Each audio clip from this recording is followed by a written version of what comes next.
પ્રારંભ કરવાનો છે, પણ બહુ વખત થઈ ગયો ને એટલે આપણે સ્તોત્રનું ગાન અવશ્ય કરશું, તો કદાચ આપણા હૃદયમાં પુનઃ એ શ્રીમદ આચાર્ય ચરણની કૃપા આપણને પ્રાપ્ત થાય. બરાબર છે? ચલો. ભક્તાભિલાષા ચરિતાનુસારી દુગ્ધાદિ ચૌર્યેણ યશો વિસારી કુમારતાનંદિત ઘોષનારી મમ પ્રભુ શ્રી ગિરિરાજધારી વ્રજાંગના વૃંદ સદા વિહારી અંગૈર્ગૃહાકારતમોપહારી ક્રીડારસાવેશતમો વિસારી મમ પ્રભુ પ્રભુ શ્રી રાજધારી વેણુ સ્વનાનંદિત પન્નગારી રસાતલા નૃત્ય પદ પ્રચારી ક્રીડન વયસ્યાકૃતિ દૈત્ય મારી મમ પ્રભુ શ્રી ગિરિરાજધારી. હવે આજે જે શ્લોક લેવાનો છે એનું આપણે હવે એક વખત ગાન કરી અને પછી એ શ્લોકમાં આગળ વધશું.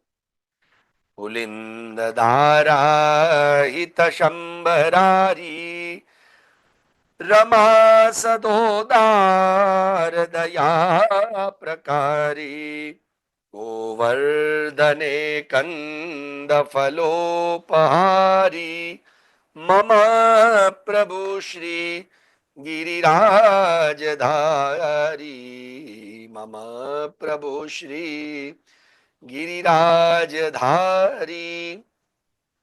પ્રિયજનો, હવે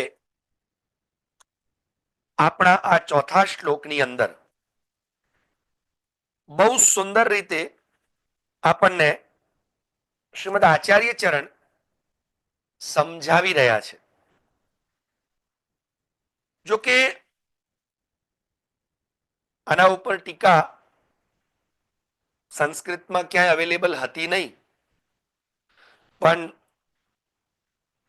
પૂજ્ય શ્રી ભૂષણ કુમારજીએ બહુ સુંદર રીતે આના ઉપર સંસ્કૃતમાં ટીકાને સંપાદિત કરી અને આપણા આ પુષ્ટિ સૃષ્ટિને ઉપકૃત્ય કરી છે. એમાં બહુ સરસ વાત સમજાવે છે અને હવે આપ લોકોએ આ વાતને આપણા વૈષ્ણવી જીવનમાં ઉતારવાની આવશ્યકતા છે. આખો શ્લોક તો આપણે ક્યારેય લેતા નથી, પણ એનું પહેલું નામ પુલિંદ દારા હિત શંબરારી, આ બહુ સુંદર નામ છે. આની અંદર ભગવાનના બે ગુણો એક સાથે પ્રકટ થાય છે. ભગવાન શ્રી કૃષ્ણ બાલકૃષ્ણના યશ અને શ્રી, એમાં શ્રી મુખ્યતયા પ્રગટ થાય છે. કેવી રીતે?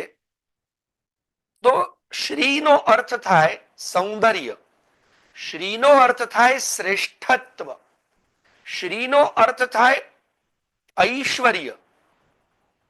એટલે સૌંદર્ય, ઐશ્વર્ય, શ્રેષ્ઠત્વ આ સર્વે ગુણો પ્રભુની અંદર.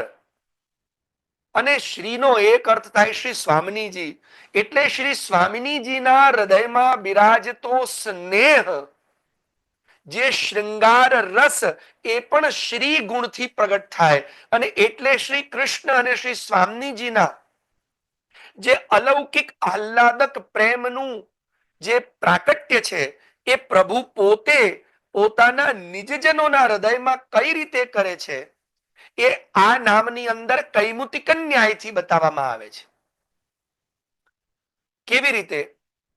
તો કે પુલિંદ દારાહિત શંબરારી. આપ લોકોએ ભાગવતજીની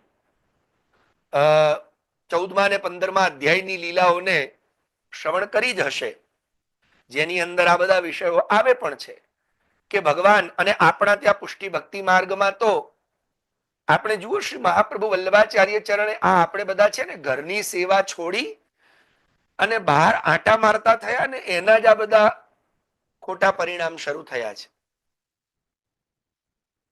આપણા ત્યાં ઉત્થાપનનો સમય શું ખબર છે? વૈષ્ણવ પોતાના ઘરમાં પણ ઉત્થાપનનો સમય ઉત્થાપન કરે તો ઉત્થાપનનો સમય શું? તો કે સાંજે 4:30 થી 5 ની વચ્ચે, એટલે 4 થી 5 ની વચ્ચે ગમે ત્યારે કરે, એનાથી વિલંબ નહીં. કેમ?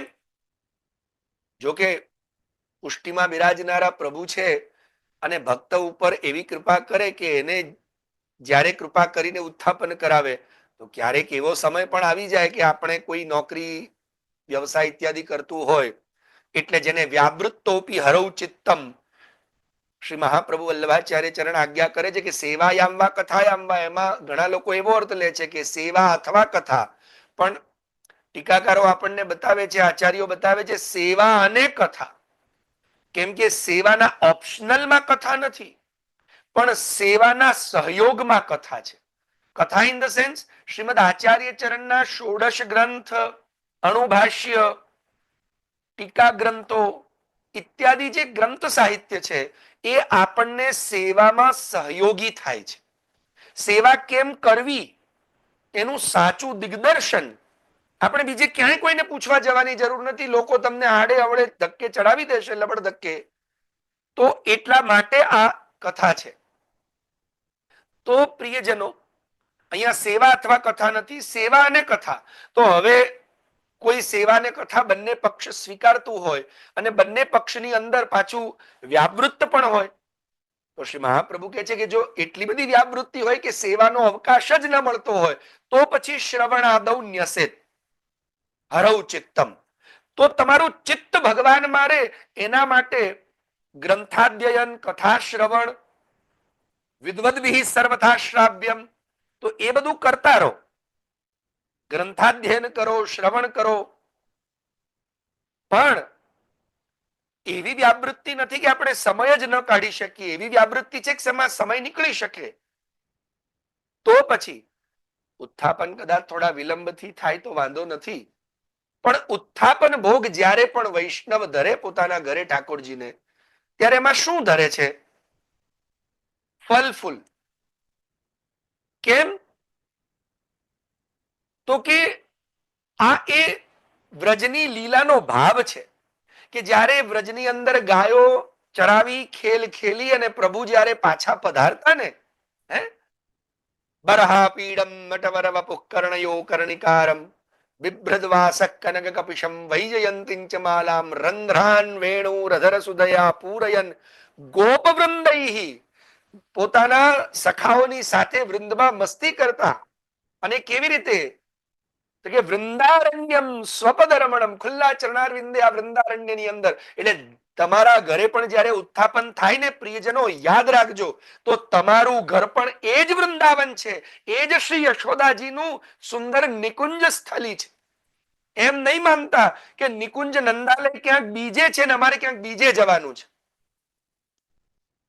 તમારા ઘરમાં જ્યારે તમે ઉત્થાપનના ઘંટાનાદ કરો છો ને અને શ્રી ઠાકોરજી પધારીને તમે જ્યારે ફલફૂલના મેવા ધરાવો છો, ત્યારે સમજી લેજો કે તમારા ઘરમાં એ જ વૃંદારણ્યમ સ્વપદ રમણમ, ખુલ્લા ચરણારવિંદે શ્રી ઠાકોરજી પોતાના સખાઓ સહિત પધારી રહ્યા છે. અને શું કરતા? વૃંદારણ્યમ સ્વપદ રમણમ, અને પોતે ગીત કીર્તિ, પોતાના આમ એક નાનું બાળક કેવું અલ્હડ મસ્તીમાં પોતાના વખાણ, જોયું આજે તમે કેવી ગાય ચરાઈ, જોઈ પેલી ગાયને કેવી આમ સરસ ત્યાંથી લઈ આવ્યો, વાળી લાવ્યો. પ્રભુ પોતાના અને પોતાના સખાઓના ગુણગાન ગાતા ગાતા પ્રાવિશદ ગીત કીર્તિ પ્રવેશ કરે છે આ અલૌકિક વૃંદાવનની અંદર. અને ગીત કીર્તિ તો કોની કીર્તિનું ગાન કરે છે? ભગવાન.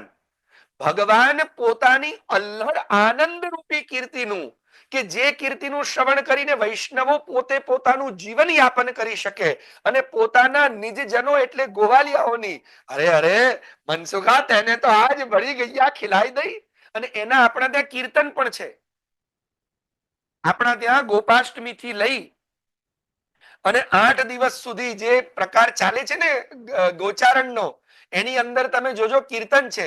પહેલા તો ઠાકોરજી એમ કે છે, આપણે ત્યાં ગોપાષ્ટમી ના દિવસે આવે ને કે પ્રથમ ગોચાર ચલે કન્હાઈ, પ્રથમ ગોચારણ ચલે કન્હાઈ. પ્રથમ ગોચારણ ગોપાષ્ટમી ના દિવસે. પણ એ ગોચારણ કરતા પહેલાનું પદ એ તો પછી ગવાય કે ગોચારણમાં ચાલ્યા, પણ એ પહેલા ભગવાન પ્રિપેરેશન કરે છે કે મૈયા મારે ગાય ચરાવવા જવું છે. હો તો માં કે જાને, તો કે નાના નંદ બાબાની પરમિશન તો જોઈએ ને. તો કે લઈ લે, તો કે ના, બાપની કોને બીક ના લાગે.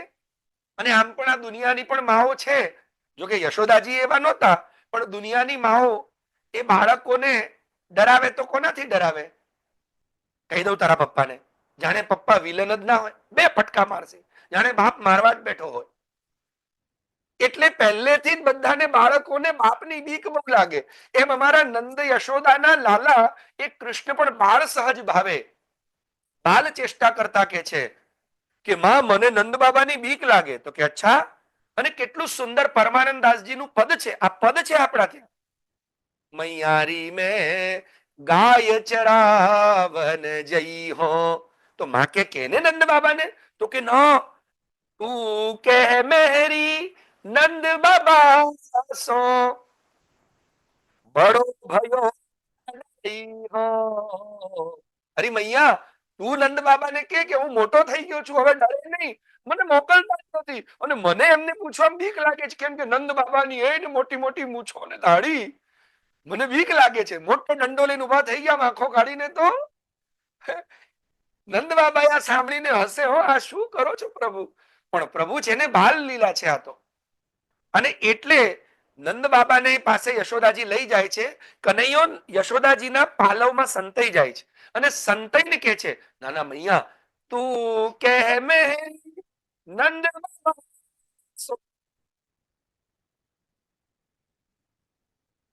મૈયારી મેં ગાય ચરાવન જઈ હો. હું તો જવાનો.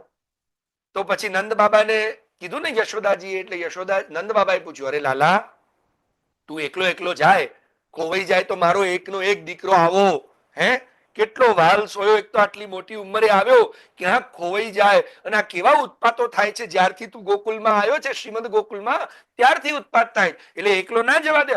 કોણે કીધું નંદ બાબા હું એકલો જવાનો? હે એટલે જુઓ કનૈયો જવાબ આપે છે, શ્રી દામાદી સંગ સખા સબ હરુહલ ધર સંગ લઈ હો મૈયારી મેં ગાય ચરાવન જઈ. અરે શ્રીદામા, મનસુખા, મધુમંગલ, બિલ્વમંગલ આ બધાને લઈ જવાનો, અર્જુન તોક આ બધાને લઈ જવાનો. અને અમારા બધાનું પાછું ધ્યાન રાખનારા લીડર છે ને અમારા મોટા ભાઈ દાદાભાઈ, હારું હલધર સંગ લઈ હો. હલધર નહીં સંગ લઈ જવાનો. હવે મને કહો મૈયા, હવે હું એકલો જાઉં? હા એ વાત બરાબર. પણ મૈયાને તરત પ્રશ્ન થયો. મૈયા કે અરે લાલા ઉભો રે, નંદ બાબાની તો શંકાનું સમાધાન કર્યું, મારી શંકાનું સમાધાન કર. તને સવારના પોરમાં ઉઠતાની સાથે મંગળ ભોગ, પછી શણગાર ભોગ, પછી ગ્વાલ ભોગ, પછી બંકા ભોગ, પછી રાજ ભોગ. આટલી બધી ભૂખ લાગે છે, જંગલમાં આપણે ક્યાં રામ ભરોસે હિન્દુ હોટલ ખોલેલી છે? હે અને તને વળી કોણ ત્યાં આપવા?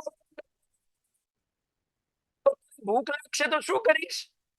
ના ના ના ના. અને તને ભૂખ્યો ના રહેવા દેવાય હો લાલા. તો પછી કનૈયો જવાબ આપે છે, અરે મૈયા, તું મને શું એમને એમ જવા દઈશ?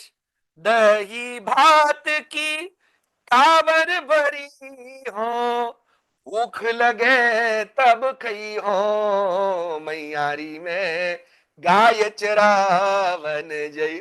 જો તું મને દહીં ભાતની કામણ આપીશ ને, મને જ્યારે ભૂખ લાગશે ત્યારે હું ખાઈ લઈશ, પછી ચિંતા છે.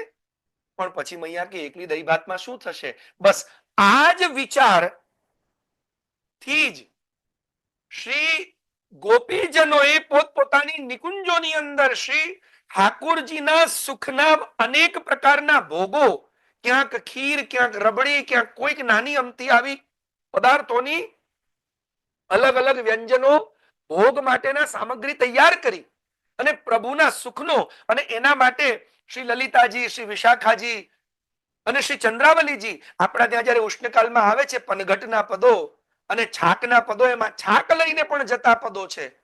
તો ક્યારેક શ્રી યશોદાજી છાક મોકલાવે, ક્યારેક શ્રી ચંદ્રાવલીજી છાક લઈ જાય. હે તો વિચાર કરજો. અને છતાં પણ ભાઈ આ તો નાનું બાળક છે અને અમારા ઠાકોરજીનો સ્વભાવ છે એકલ પેટા છે નહીં, બધાને વહેંચીને જ આરોગે. એકલા એકલા ખાઈ જવાનો સ્વભાવ હોય તો જોઈતું તો શું, એટલે બધાને વહેંચીને આરોગે, બધાને વહેંચીને ખાય. તો હવે બધાને વહેંચતા બચ્યું ઓછું. પછી જુઓ ને, અમુક તો ગોવાળિયાઓને નથી મળતું એટલે આપણા ત્યાં આવે છે ને પેલા દાનના દિવસોમાં, મીઠો મદન ગોપાલ આજ દધી મીઠો મદન ગોપાલ. અને ત્યારે ઠાકોરજી કે છે ને, જીન નહીં પાયો સુનો મેરે ભૈયા મેરી હથેરી ચા. તમારા માટે મેં મારા હાથમાં સંગ્રહ કરીને મારા હાથનું મારું જૂઠન અધરામૃત રાખ્યું છે. તો અમુક ક્યારેક કોઈકને ન મળે તો ઠાકોરજી બધાને વેચી વેચીને જ આરોગે. હો તો હવે આ જે પુલિંદિનીજીઓ છે, પુલિંદિનીજી એટલે આપણે તમને સમજવા માટે લૌકિક ભાષામાં સમજાવું તો વનમાં રહેનારી વનચરી, જે આપણે ભીલની સ્ત્રીઓ હોય ને, જે વનમાં જ રહેતી હોય, જે શહેરમાં નહીં, ગામમાં નહીં, જે વનમાં નિવાસ કરતી હોય, એ આ પુલિંદિનીજી. તો એમ કહી રહ્યા છે કે પુલિંદિનીજીઓની અંદર જે કૃપા કરી છે ભગવાને, એનું કારણ શું છે? ભાઈ આપણા ત્યાં પણ આપણે કહીએ ને કે અમુક લોકો કહે ને કે અમે બ્રાહ્મણ, અમે ક્ષત્રિય, અમે વૈશ્ય, અમે આવા, અમે ફલાણા, અમે ઢીકણા, અમે પૂંછડા, એમ જાત જાતની જાતિ બતાવે. એમ આ પુલિંદિનીજી એટલે વનમાં રહેનારી વનચરી જાતિ, જેને આપણે અત્યારે કદાચ આદિ જાતિ કહીએ. તો એવા કે જે હજી થોડા એટલા સુધર્યા નથી, એમ સમજ્યા, જે વનમાં જ રહે છે, જંગલમાં. એટલે જે લોકો શહેરમાં પોતાની જાતને સુધરેલા માને છે ને, જરા થોડા સોફેસ્ટિકેટેડ થઈ ગયા, થોડા વ્યવસ્થિત થઈ ગયા, એના કરતા થોડા ઓછા સુધરેલા, તો એવા જે આ પુલિંદિનીજીઓ છે, એ બધા પુલિંદિનીજીઓ પ્રભુના આ રૂપ માધુરીનું દર્શન કરીને અત્યંત મોહિત થઈ જાય છે. અને તે વખતે એમને થાય છે કે આ પ્રભુનું અમને કેવી રીતે આ પ્રેમ પ્રાપ્ત થાય, અમને કેવી રીતે પ્રભુનો સ્પર્શ પ્રાપ્ત થાય, અમને કેવી રીતે હૃદયમાં અમારા પ્રભુ અમારા મનોરથો પૂર્ણ કરે. અને તે વખતે પ્રભુ, યાદ રાખજો, પ્રભુ એ પુલિંદિનીજીઓના ઉપર કૃપા કરી એમના વક્ષસ્થળમાં લાગેલા એ સુંદર ચંદન ચર્ચિતને જે જમીન પર પડ્યા છે એના પર ચરણારવિંદ પોતાનો પધરાવી એમના ઉપર કૃપા કરે છે. અને ભગવાનના ચરણોમાં લાગેલું ચંદન એ પુલિંદિનીજીઓ પોતે પોતાના વક્ષ અને મસ્તક પર લગાવીને આ રીતે પ્રભુનો પ્રેમ સંપાદન કરે. અને પછી પ્રભુને આરોગ આવે છે. શું? તો કે ફલ ફૂલ. આ ઉત્થાપન ભોગ છે ને, એ પુલિંદિનીજીઓના ભાવથી છે, યાદ રાખજો. જે વનચરીઓ છે, જે પુલિંદિનીજીઓ છે, જે વનમાં નિત્ય નિવાસ કરનારી છે, શ્રી સ્વામીજી અને શ્રી યશોદાજી માટે ફળ ફૂલ વીણીને લાવનારી, એ પોતે પોતાના કે અમે વીણીને તો લાવ્યા, પણ એ તો શ્રી યશોદાજી અરોગાયા કે ગોપીજનો અરોગાયા, અમે અમારા હાથેથી. તો એ પોતાના હાથેથી જે ફલ ફૂલ સિદ્ધ કરીને અરોગાવે છે, એ આ ઉત્થાપનનો ભાવ છે. અને એટલે ઉત્થાપન ભોગ પ્રભુ વનમાં જ અરોગી અને પછી સંધ્યાના સમયે ઘરે પધારે. અને ત્યારે શ્રી યશોદાજી ભોગ સંધ્યાની આરતી કરે છે. હો અને ત્યારે આવનીના આપણા ત્યાં પદો ગવાય છે. ત્યારે વિચાર કરજો, અહીંયા બહુ સરસ વાત કહી રહ્યા છે.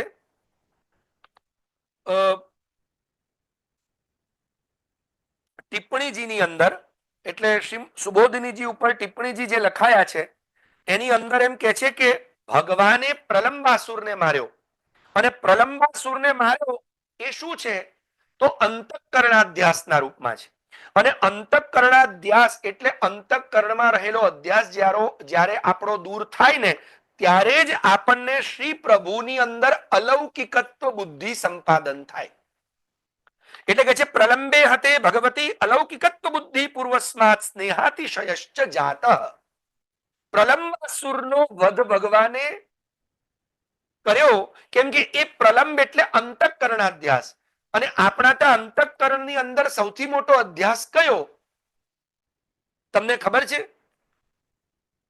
ખાલી પ્રલંબાસુરના રૂપમાં મારવો એની અંતઃકરણની અંદર સૌથી મોટો અધ્યાસ છે પ્રભુ સિવાયના વિષયોમાં આસક્તિ થવી.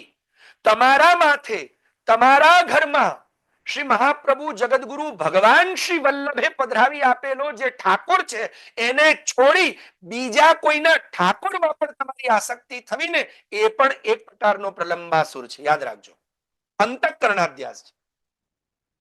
તમને તમારા માથે પધરાવેલો ઠાકોર તમારો ધણી ગમતો નથી અને તમે બીજાના ભગવાનને જોવા, બીજાના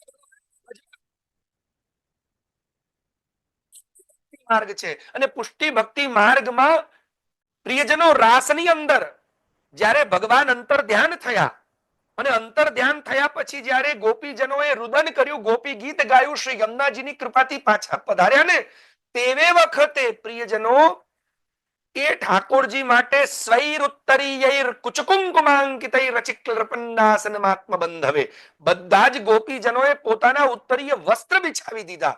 અને ઉત્તરીય વસ્ત્ર કેમ બિછાવ્યા તો કે આસનના રૂપમાં.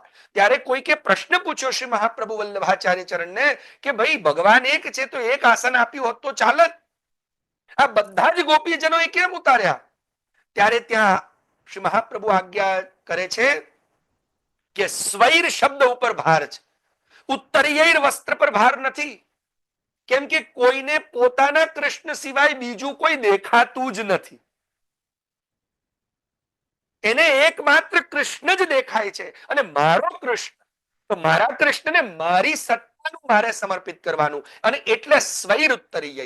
યાદ રાખજો, જો આપણી સત્તાનું આપણા ઠાકોરજીને નહીં ધરાવીએ ને અને તમે બીજે જશો ને તો એ પણ અંતઃકરણાધ્યાસ છે અને એનાથી તમારા ઘરમાં બિરાજતા ઠાકોરજીમાં તમને ક્યારે અલૌકિકત્વ બુદ્ધિ કે વિશિષ્ટ સ્નેહ નહીં પ્રગટ થાય. અને અલૌકિકત્વ બુદ્ધિ ને વિશિષ્ટ સ્નેહ પ્રગટ નહીં થાય તો તમારા ઘરમાં બેઠેલો, તમારા માથે તમારા પર કૃપા કરવા આવેલો જે ઠાકોર છે, જે સ્વાર્થ પ્રતિષ્ઠા તમારા માટે શ્રી મહાપ્રભુજીએ તમારા સ્વાર્થને સિદ્ધ એટલે તમારા પરમ કલ્યાણ માટે જે તમારા માથે બિરાજ્યા છે, તમારી સેવાનો અંગીકાર કરવા, એ ક્યારેય તમારા પર એ કૃપા કરીને સાનુભાવ રૂપી અલૌકિક લીલાનું દાન નહીં કરે.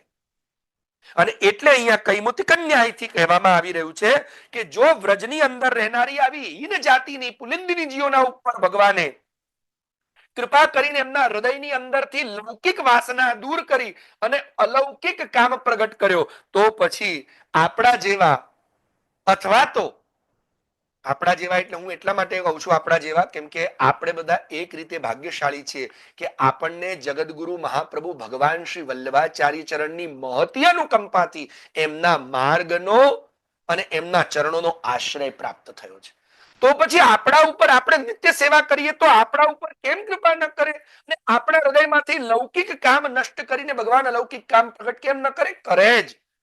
પણ એના માટે જ આ પુલિંદ દારાહિત શંબરારી એ વૃંદાવનની અંદર સિદ્ધ બને એટલે તમારે પહેલા તો તમારા હૃદયની અંદરથી અંતઃકરણ રૂપી અધ્યાસને દૂર કરવાની આવશ્યકતા છે. હવે કેમ થાય, એના પછીનું શું ફળ થાય એ અત્યારે વિશેષ સમય નહીં લેતા, 5 મિનિટ વધારે બોલી ગયો એટલે અમારા ગુરુજીની વાણીમાં કહું તો અતિશયોક્તિ નહીં કરી અને ઇમોશનલ અત્યાચાર નથી કરતો એટલે અહીંયા જ વિરામ લઉં છું.